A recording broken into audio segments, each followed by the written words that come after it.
આ વર્ષની સૌથી મોંઘામાં મોંઘા લગ્ન જો આપણે કોઈ પૂછવામાં આવે કોના થઈ રહ્યા છે ઇન્ડિયામાં, તો બસ આપણને ખબર છે, એક જ નામ આવે, રાધિકા અને અનંત અંબાણી પરિવારને ત્યાં જ્યારે વહુનું અને લક્ષ્મીજીનું આગમન થવાનું છે, લગ્ન થવાના છે. અને એની પહેલા આખી દુનિયાએ 2 પ્રી વેડિંગ સેરેમની છે માની. એક તો આખી જે યોટ ઉપર હતી એ, અને બીજી જામનગરમાં જે જબરજસ્ત ગ્રેન્ડ પ્રી વેડિંગ થઈ.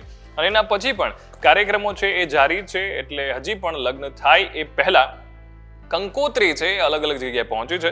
અને દ્વારકાધીશ મંદિર છે આપણું દ્વારકાનું, ત્યાં પણ આ કંકોત્રી પહોંચી હતી, ભગવાનને અર્પણ કરવામાં આવી હતી. ને એટલા માટે કારણ કે આપણે જાણીએ છીએ કે અંબાણી પરિવાર છે એ કેટલું માને છે શ્રી કૃષ્ણ ભગવાનને, અને ત્યાં કેટલું એમનું મહાત્મ્ય છે એમના ઘરમાં, એ આપણે બધા જાણીએ છીએ. અને એના જ ભાગરૂપે એમની કંકોત્રી છે એ દ્વારકાધીશ મંદિરે પહોંચી અને પ્રાર્થના કરવામાં આવી કે ભગવાન એમના જે દાંપત્ય જીવન છે, જે નવી શરૂઆત કરવા જઈ રહ્યા છે અનંત અને રાધિકા, એમાં ખુશાલી અને એની સાથે સાથે એકબીજા સાથે પ્રેમથી કેવી રીતે આખું જીવન પસાર થાય અને ખુશીઓ એમના જીવનમાં આવે એ પ્રકારના આશીર્વાદ મળે એવી ભાવનાથી દ્વારકાધીશ મંદિરમાં છે આ કંકોત્રી પહોંચાડવામાં આવી છે. અને જે પ્રી વેડિંગ સેરેમની થઈ અને એના પછી એના પહેલા પણ હજી એક સેરેમની થવાની છે કે લગ્ન પહેલા પાલઘર છે ત્યાં બહુ જ મોટું એક સમૂહ વિવાહ જે છે, સમૂહ લગ્ન એ યોજી રહ્યો છે અંબાણી પરિવાર, કે જે લોકોની પાસે પૈસા નથી અથવા તો કોઈ કારણ નથી કરી શકતા એવા ઘણા બધા યુગલોના એ લગ્ન પણ કરાવી રહ્યા છે.